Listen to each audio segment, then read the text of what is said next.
Na Prever FM, você começa o dia bem informado. Agora 7h04. Voltamos com o primeiro jornal nesta manhã gelada de terça-feira aqui na Prever FM. E nós estamos recebendo aqui a nossa entrevista 569. A gente vai conversar aqui com o engenheiro florestal, professor Cristiano Reis.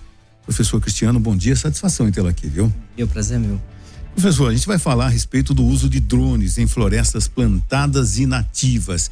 É uma técnica nova essa, professor? A aplicação do drone em si, no Brasil em geral, é um uso novo, né? Uhum. Porque a gente tem, se a gente for recuperar na memória, a legislação mesmo começa a vigorar em 2015, uma legislação mais recente para o uso de drone. Ele veio com mais força no uso da agricultura e para a floresta agora que a gente tem mais aplicações. Então, podemos dizer que é nos últimos 10 anos que a gente tem mesmo esse boom do uso de drone no geral na agricultura e na floresta ainda um pouco mais recente. E o que facilita para vocês, pesquisadores, para vocês que atuam na área, o uso do drone? A gente pensa bastante em questão de extensão, né? A gente trabalha com áreas bastante extensas, tanto de florestas plantadas quanto nativas, e também questão de acesso. Entendi. Então, a dificuldade que é para a gente poder realizar essas medições em campo, os riscos que estão associados. Então, a gente acaba utilizando o drone como uma ferramenta para poder reduzir esses potenciais riscos e poder aumentar a nossa amostragem, que a gente chama.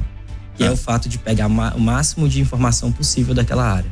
E que tipo de informação é fundamental que vocês demorariam mais tempo e com o uso do drone facilitando essas informações para vocês? Hoje, o que a gente tem utilizado bastante? É porque, assim, quando a gente fala em drone, na verdade, a gente está mais preocupado com o que ele está carregando, que é o sensor. Tá. Então, depende muito do tipo de sensor que ele está carregando.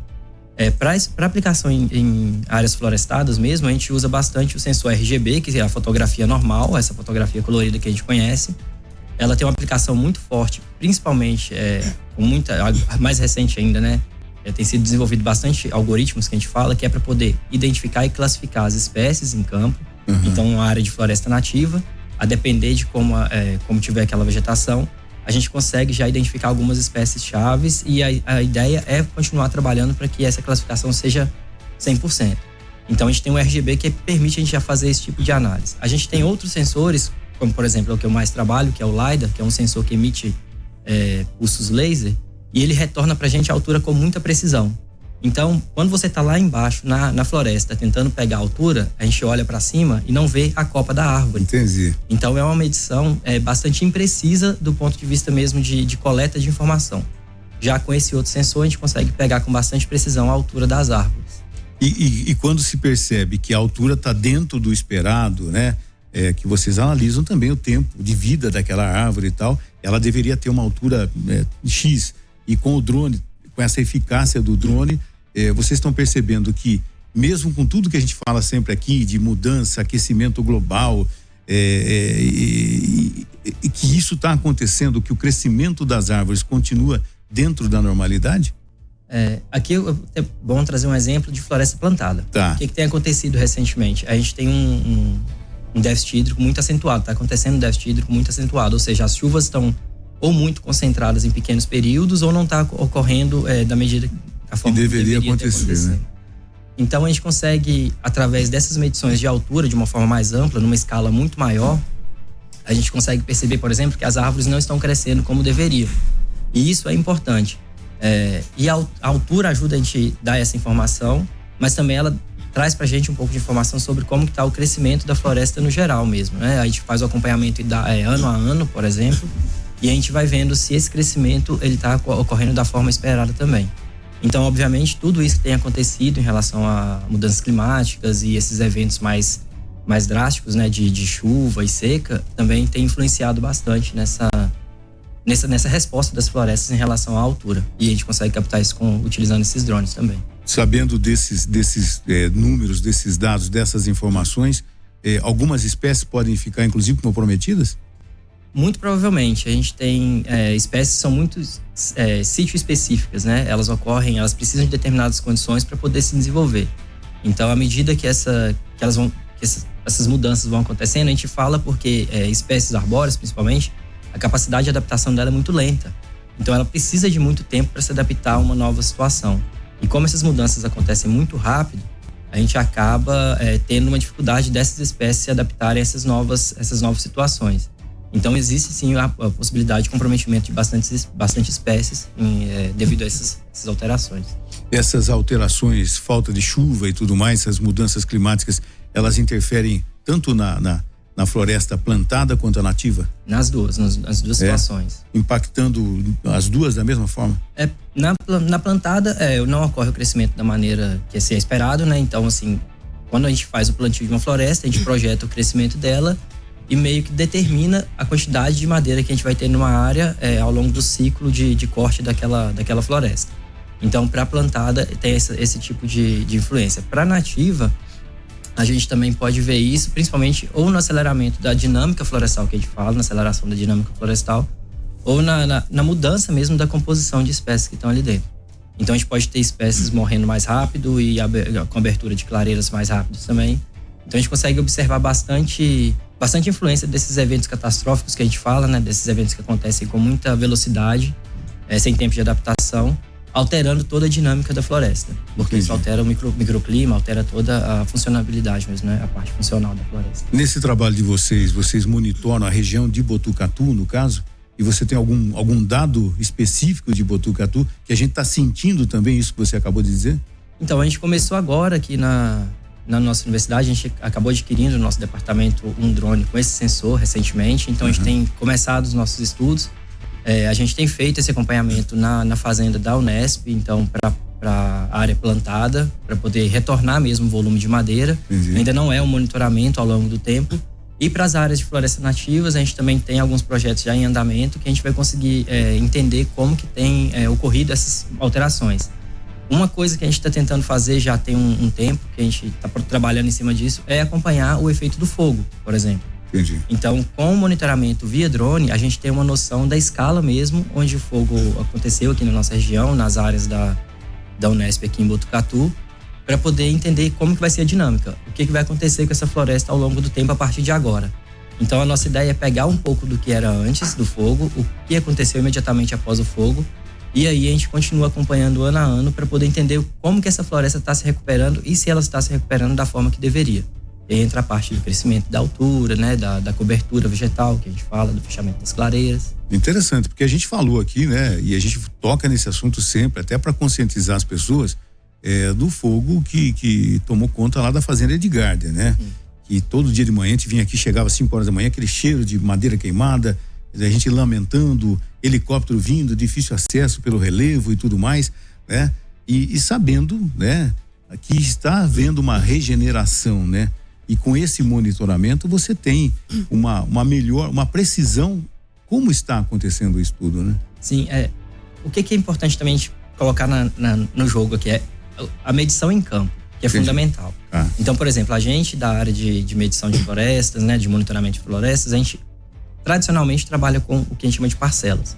Você pega uma pequena área dentro da floresta e faz todo o acompanhamento do crescimento ali, nessas áreas, ano a ano.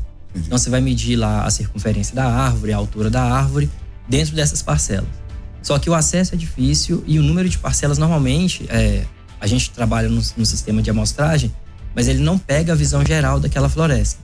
Então, com o drone, a gente já consegue pegar toda a cobertura vegetal. Então, por exemplo, os 300 hectares aproximados que foram comprometidos pelo fogo na Edgarden, a gente consegue sobrevoar toda essa área e ver o que está acontecendo em cada uma das partes. E a gente não fica só limitado àquela análise dessas parcelas no campo. E isso é um ganho muito grande. Então, a partir dessa análise, a gente consegue ver o que está acontecendo naquela floresta.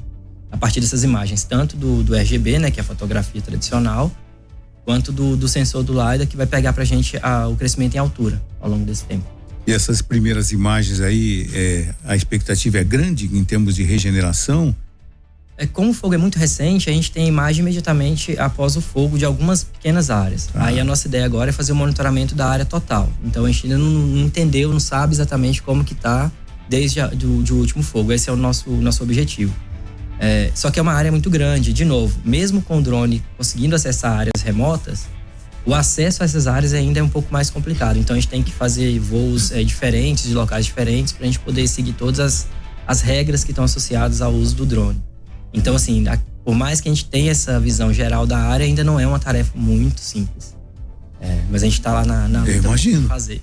Imagino. O uso do drone chega a substituir alguma tarefa humana ou funciona mais como apoio no sentido de algum trabalho que de repente era impossibilitado por né, até pela geografia e tudo mais do ser humano chegar ali para realizar o trabalho, o drone consegue?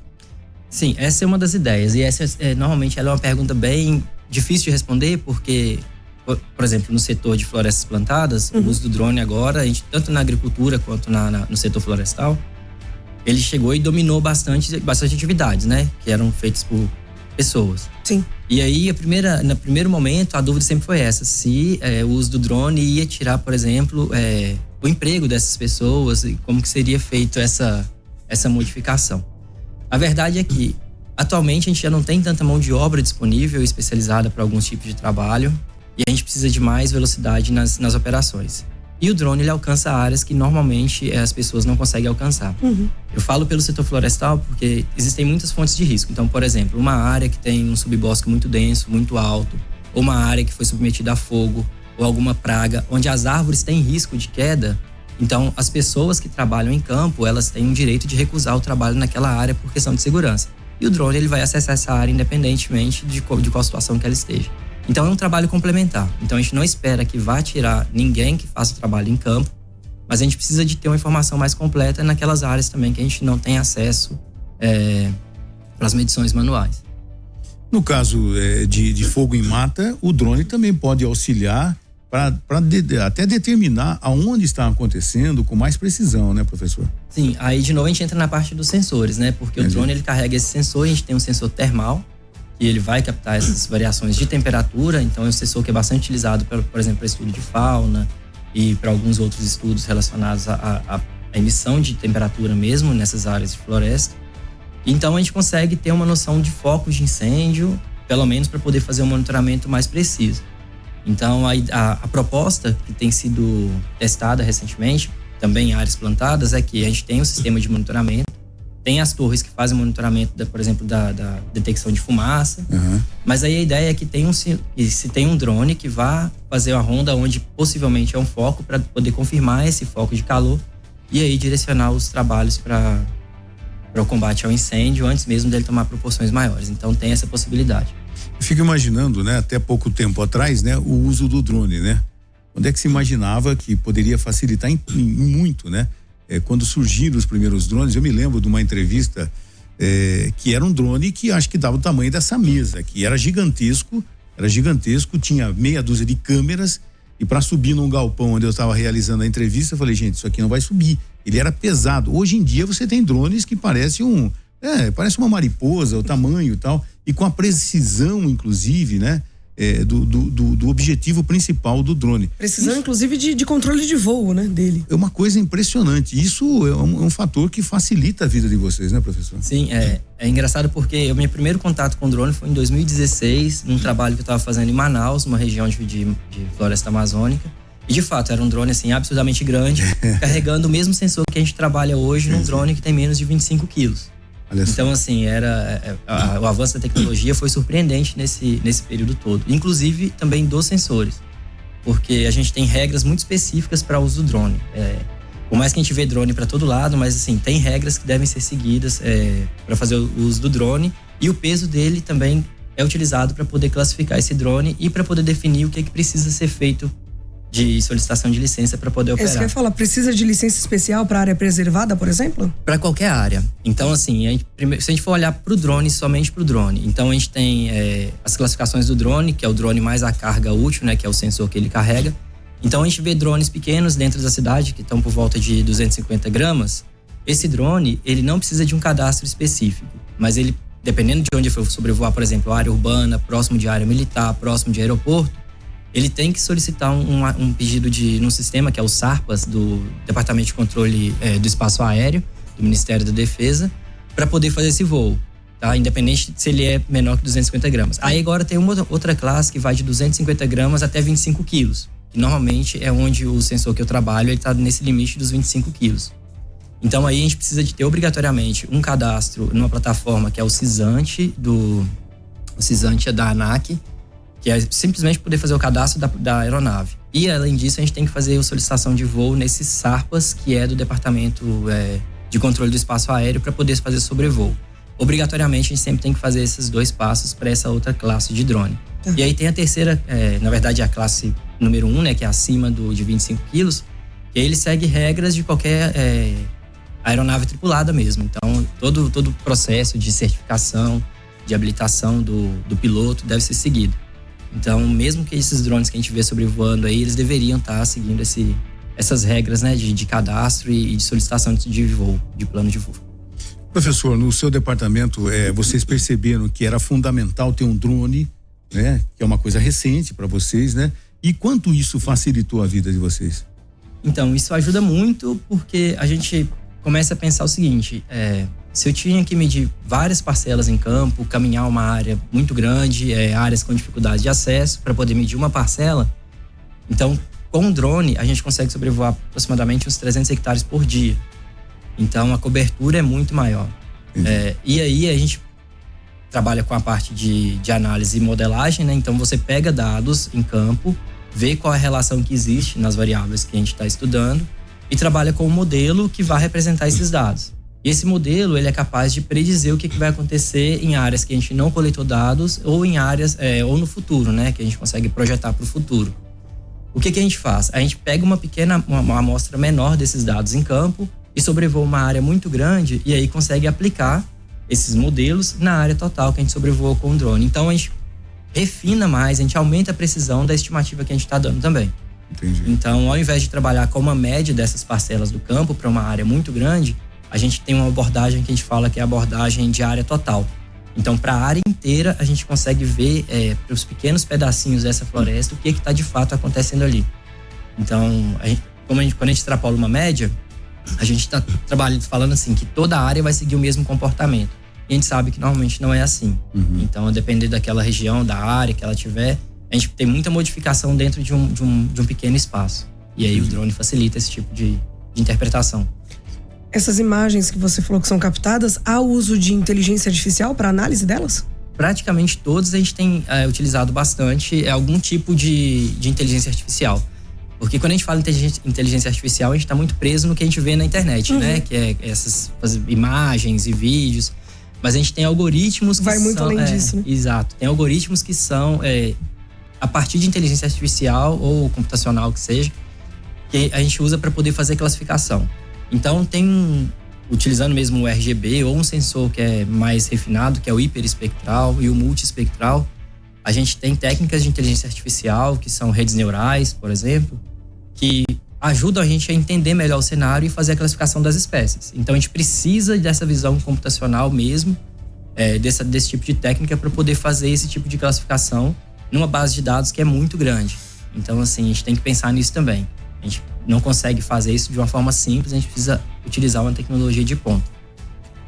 O operador do drone também, vocês tiveram que abrir de repente para essa nova função, ou todo mundo da equipe aprendeu a operar? Como é que funciona? Ali, por enquanto, a gente, eu e o professor Diego, né, a gente opera o drone porque a gente foi treinado pela empresa que forneceu o drone. Entendi. E como esse drone está nessa categoria que não precisa de uma licença especial, de uma habilitação especial para operar, a gente consegue ficar entre nós dois e aí futuramente a gente deve passar o treinamento adiante. Entendi. Mas é um drone muito caro, então a gente tem que tomar todo o cuidado na hora de operar esse drone, porque, de novo, é um equipamento caro e difícil para conseguir e a manutenção dele também não é algo que fica muito barato. Então a gente tem todo o zelo assim, pelo equipamento para a gente poder conseguir usar por bastante tempo ainda. Perfeito. E nessa época de queda de temperatura, vocês usam normalmente o drone? Não? A gente usa numa boa. O que atrapalha o drone mesmo é a mesma coisa que atrapalha o trabalho em campo de qualquer pessoa, que seria a chuva, né? E o vento. Se estiver ventando muito também, pra gente pegar a altura, acaba sendo uma dificuldade.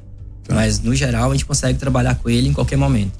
Inclusive, esse LiDAR, que é o sensor que normalmente eu uso as informações dele que eu capturo, que é a emissão de pulsos laser, a gente pode sobrevoar com ele, inclusive, à noite. A gente perde a informação da cor, né, que é o RGB, e aí a gente pega só a informação de altura. Então, ele não é uma dificuldade.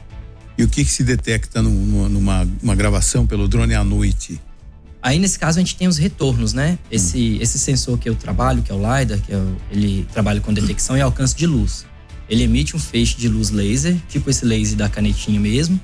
Esse laser vai atingir um alvo e vai retornar para o sensor, e o sensor registra. E esse registro a gente chama de retorno. Então, ele vai pegando retorno ao longo de toda a estrutura da floresta, desde a copa até o solo. E aí, você fica com uma nuvem de pontos mesmo. Então, fica uma nuvem cheia de pontos. E cada pontinho desse traz pra gente o valor da coordenada, né, que é a posição da latitude e da longitude, e o valor de elevação, que é exatamente qual que é a elevação daquele ponto em relação ao nível do mar. Tudo isso porque a gente tem uma base muito grande de operação. Então, quando a gente fala drone, a gente pensa que é só a máquina. Não é. A gente tem um GPS de altíssima precisão para poder definir exatamente qual que é a posição da base, onde a base vai ficar. E a gente tem essa base, que é uma base que a gente chama de RTK, que ela vai fazer a correção em tempo real da posição do drone no espaço. Então, a gente tem uma base fixa no solo, comunicando com o drone o tempo todo para poder dar para ele a posição dele no espaço. Porque o que a gente quer depois com essas informações é o espacial mesmo, saber exatamente onde estão cada coisa no devido lugar no espaço. Entendi. Aí, esses pontos, eles vêm carregados com essas informações e as imagens também, fotografias também vêm carregadas com essas informações. Perfeito. Numa área assim mais abrangente, é possível detectar desmatamento ilegal também, por exemplo? Sim, é bastante utilizado. A gente tem um sistema de monitoramento por satélite que é bastante eficiente, mas a gente sempre pensa no drone como um refinamento de qualquer avaliação. Então, se por satélite a gente detecta alguma coisa, a gente envia um drone para poder confirmar a devida resolução, que é o que a gente fala, que a gente busca, né? Uhum. Então, a imagem de satélite tem uma resolução menos fina, né? Uma resolução menor, e o drone tem uma resolução maior. E aí você vai fazer esse trabalho de confirmar utilizando o drone, até mesmo para poder evitar risco, né? Uma área de desmatamento ilegal, a gente imagina que tem um risco associado, né? Se tiver presença ainda dos criminosos que estão ali desmatando. Então o drone ele serve para poder confirmar mesmo essa área desmatada, se tem algum equipamento ainda na área e tudo mais. Nessa época de uso do drone por vocês lá na FCA, alguma imagem detectada preocupante ou alguma imagem, algum dado que o drone acabou trazendo que foi falar, olha que legal está acontecendo, ou de repente isso é preocupante, alguma coisa que chamou a atenção de fato para vocês, positiva ou negativamente? No meu caso especificamente, eu estou trabalhando só com as áreas de plantio ainda, tá, né? A parte de floresta nativa, a gente não chegou a fazer um sobrevoo geral, então Entendi. A gente não conseguiu observar isso com bastante clareza. Perfeito. O que foi assustador mesmo foi uma pequena área que foi queimada na fazenda de Gárdia, que o professor Diego fez o sobrevoo com drone, e a gente vê mesmo o efeito, né, do fogo de cima, assim, a gente vê como que é devastador mesmo o efeito do fogo. Então foi uma imagem bem experimental pra gente poder tentar delinear o fogo ali na parte mais superior da fazenda de Gárdia. E a gente imagina que quando a gente sobrevoar toda a área, a gente vai ver bastante efeito ainda do fogo que ocorreu, né, no ano passado. Entendi. Agora, professor, eu sei que não tem nada a ver com a área de vocês, mas o uso do drone também é feito para espalhamento de sementes, né? Sementes aéreas que são lançadas, tal, no sentido de tentar regenerar, enfim, e a eficácia disso, né? Às vezes acontece, às vezes não, mas isso já está acontecendo faz tempo, né? Sim, é uma proposta, né, da restauração florestal também, o uso do drone para poder fazer, né, jogar sementes na floresta para regeneração natural. Então é um potencial, ainda tem bastante coisa para ser revista, bastante coisa metodológica mesmo, né? Bastante ajuste metodológico para ser feito, mas é um potencial. A gente não pode ignorar que é um potencial de uso para restauração florestal e o uso do drone nesse espalhamento de semente. Entendi. Professor Cristiano, muito obrigado por ter aceitado o nosso convite, de passar essas informações, né? E às vezes as pessoas não sabem que de fato isso está acontecendo também em Botucatu, que a evolução também, ainda bem que a evolução chegou na universidade e que nós temos profissionais competentes que monitoram e possam passar aqui para a imprensa e a gente possa passar para os ouvintes tudo o que está acontecendo. Muito obrigado, viu, professor? Eu que agradeço o convite, foi um prazer e estou sempre à disposição. Você ouviu Primeiro Jornal Previr FM.